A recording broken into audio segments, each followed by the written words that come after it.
Tu sais ce qui se passe dans ton corps entre 6 heures et 10 heures du matin? Les médecins appellent ça la zone de la mort biologique. Et si je te disais que ton simple rituel du matin, celui que tu répètes depuis des années, pourrait être en train de préparer silencieusement l'accident le plus redouté, l'AVC? Reste avec moi parce que dans les prochaines minutes, tu vas découvrir exactement pourquoi ces 30 premières minutes après le réveil sont les plus dangereuses de ta journée. Et surtout, comment transformer ce moment à risque en véritable protection pour ton cerveau. Partie 1. La mécanique cachée du danger matinal. Alors, installe-toi confortablement. Prends une grande respiration avec moi. Voilà. On va prendre le temps d'explorer ensemble ce qui se passe vraiment dans ton corps au réveil. Imagine, pendant toute la nuit, ton corps a fonctionné au ralenti. Ta pression artérielle a chuté de 10 à 20%, c'est ce qu'on appelle le dipping. Ton cœur battait paisiblement, comme une mer d'huile. Tout était calme. Mais au moment précis où ton réveil sonne, quelque chose de spectaculaire se produit. Ton cerveau ordonne une véritable inondation chimique. Adrénaline, cortisol, un cocktail d'hormones du stress déferle dans tes veines. Et tu sais quoi? Chez une personne de 20 ans, pas de souci. Les artères sont souples, élastiques, elles encaissent cette onde de choc sans problème. Mais après 60 ans, je montre une animation d'artères rigides, tes artères sont devenues plus rigides, moins compliantes, comme des tuyaux de cuir qui auraient séché. Et c'est là que tout bascule. Cette montée brutale de pression, on l'appelle le pic hypertensif matinal. Et c'est précisément dans cette fenêtre de temps que la majorité des AVC se produisent. Maintenant, tu te demandes peut-être, mais qu'est-ce que je fais de mal? Partie 2. Les 5 erreurs fatales, et tu en commets sûrement au moins une. Laisse-moi te raconter ce que je vois tous les jours dans mon cabinet. Ces petites habitudes qui semblent innocentes, mais qui mettent ton cerveau en danger. Erreur numéro 1, le saut du lit. Le réveil sonne, hop, tu te lèves d'un coup. Ça te parle, non? Eh bien, c'est une véritable agression pour ton corps. Quand tu es allongé, ton sang est bien réparti partout, mais dès que tu te lèves brutalement, la gravité attire tout le sang vers tes pieds. Ton cerveau se retrouve en manque d'oxygène, alors ton cœur, pris de panique, se met à pomper frénétiquement. C'est comme si tu demandais à un moteur froid de faire un sprint immédiat. Et ce stress mécanique peut provoquer des micro-déchirures sur les plaques de cholestérol dans tes artères, ce qui peut déclencher un caillot. Erreur numéro 2, ignorer la déshydratation nocturne. Maintenant, parlons d'un danger invisible. Tu ne le sens pas, mais au réveil, tu es biologiquement déshydraté. Pendant toute la nuit, tu as perdu de l'eau, par la respiration, par la transpiration. Ton sang est devenu plus épais, plus visqueux. Et ce n'est pas tout. Le matin, ton corps produit davantage de fibrinogène, une protéine qui aide ton sang à coaguler. Tes plaquettes deviennent plus collantes. Si tu ne bois pas d'eau immédiatement, c'est comme si tu faisais circuler de la boue au lieu de faire circuler de l'eau claire dans tes veines. Tu comprends le danger? Erreur numéro 3. Le café immédiat. Ah, le café, je sais, c'est sacré. Tu te dis peut-être, mais attends, tu vas quand même pas me retirer mon café du matin. Écoute-moi bien, je ne te demande pas d'arrêter le café, je te demande juste de changer le moment où tu le prends. La caféine est un vasoconstricteur puissant, elle resserre le diamètre de tes artères. Maintenant, récapitulons.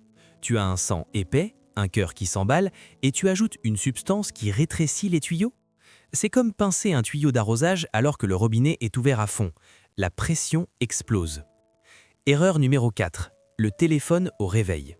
Avant même de poser un pied par terre, tu attrapes ton téléphone. Les notifications, les news, souvent anxiogènes. Je comprends, on vit à l'ère du numérique, mais ton cerveau émotionnel s'active instantanément. Le cortisol, qui était déjà élevé pour te réveiller, crève le plafond. Le stress mental se traduit par une tension physique. Tes vaisseaux se contractent. Tu n'es même pas sorti du lit que tu es déjà en mode fuite ou combat. Pour un système cardiovasculaire qui vieillit, c'est une épreuve inutile et dangereuse. Erreur numéro 5. Le choc thermique. Dernier point, la douche trop chaude ou trop froide. Une douche brûlante dilate brutalement tes vaisseaux périphériques, faisant chuter ta tension centrale. Ton cœur doit compenser violemment. A l'inverse, une eau glacée crée une vasoconstriction réflexe. Dans les deux cas, tu joues au yo-yo avec ta tension artérielle, au pire moment possible. Partie 3. Les signaux d'alerte à ne jamais ignorer. Maintenant, je ne veux pas te laisser dans l'angoisse. Mon rôle, c'est de t'apprendre à reconnaître les signaux d'alerte. Ton corps te parle. Parfois, quelques minutes ou quelques heures avant un AVC, il agite des drapeaux rouges. Si au réveil tu ressens un vertige rotatoire, comme si la pièce tournait, une faiblesse soudaine dans une main, tu lâches ta brosse à dents, un trouble de la vision, comme un rideau qui descend devant un œil, du mal à trouver un mot simple, ou ton entourage te dit que ton élocution est pâteuse, un mal de tête brutal, en coup de tonnerre, différent de tes migraines habituelles, n'attends pas, n'espère pas que ça passe. Ces signes, qu'on appelle des AIT, accidents ischémiques transitoires, sont des avertissements. Appelle immédiatement les secours. Le temps, c'est du cerveau. Partie 4, le protocole de sécurité qui peut te sauver la vie. Mais bonne nouvelle, la prévention est entre tes mains. Et elle est étonnamment simple. On va réécrire ensemble le scénario de tes matins.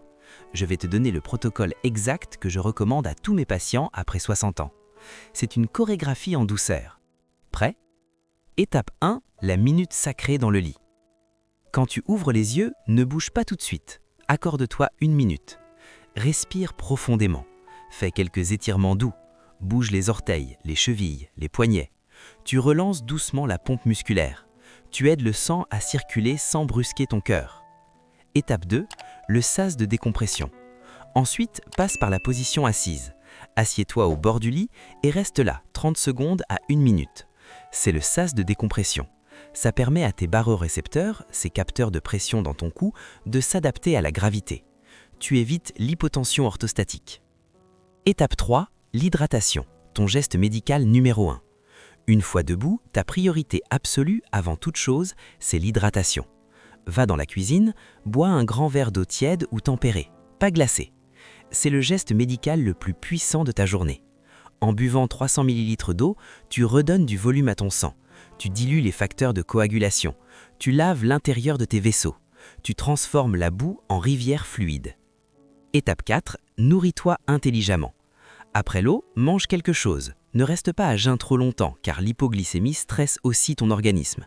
Opte pour des protéines, un œuf, du fromage, un yaourt ou des graisses saines, amandes, avocat. Donne à ton corps une énergie stable. Étape 5, le café, mais au bon moment. Et le café, tu peux le boire, mais seulement maintenant. Après l'eau, après le petit déjeuner. Comme ça, la caféine ne tape pas sur un système vide. Elle est tamponnée par le bol alimentaire. Son effet vasoconstricteur est atténué. Étape 6, bouge doucement. Enfin, bouge mais en douceur. Une petite marche pour chercher le pain, un peu de jardinage, quelques mouvements de tai chi. L'activité physique matinale modérée aide à dissoudre les caillots potentiels en activant ta fibrinolyse naturelle. Mais évite le sport intense à froid. Pas de sprint, pas de port de charge lourde dès le saut du lit. Étape 7, le secret invisible, la sérénité. Il y a un dernier ingrédient, invisible mais vital, la sérénité. Prends 5 minutes le matin, peut-être avec ton thé ou ton verre d'eau, pour ne rien faire. Juste respirer, regarder le ciel par la fenêtre, pratiquer la gratitude. Ce n'est pas de la poésie, c'est de la cardiologie. En apaisant ton esprit, tu actives ton système parasympathique, celui qui dilate les artères et calme le cœur. Tu crées un bouclier chimique contre l'AVC. Conclusion, ton pouvoir quotidien. Voilà, tu vois, la santé après 60 ans, ce n'est pas une question de chance, c'est une question de respect de ta propre physiologie. Ton corps est une machine ancienne et précieuse. On ne démarre pas une voiture de collection en hiver en passant de 0 à 100 km/h en 3 secondes. On laisse chauffer, on vérifie les niveaux, on écoute le moteur. Fais de même avec ton corps. Ce rituel du matin, cette lenteur, cette hydratation, cette conscience, ce n'est pas une perte de temps, c'est un investissement vital. Tu as le pouvoir chaque matin de choisir entre le risque et la protection. Choisis la douceur, choisis la conscience. Appel à l'action finale. Maintenant, j'ai une faveur à te demander. Si cette vidéo t'a ouvert les yeux, si tu as appris quelque chose d'important aujourd'hui, clique sur le petit pouce bleu juste en dessous. Ça m'aide énormément à faire connaître ces informations vitales. Et si tu veux continuer à protéger ta santé avec moi, abonne-toi à la chaîne et active la petite cloche de notification, comme ça tu ne rateras aucun de mes conseils.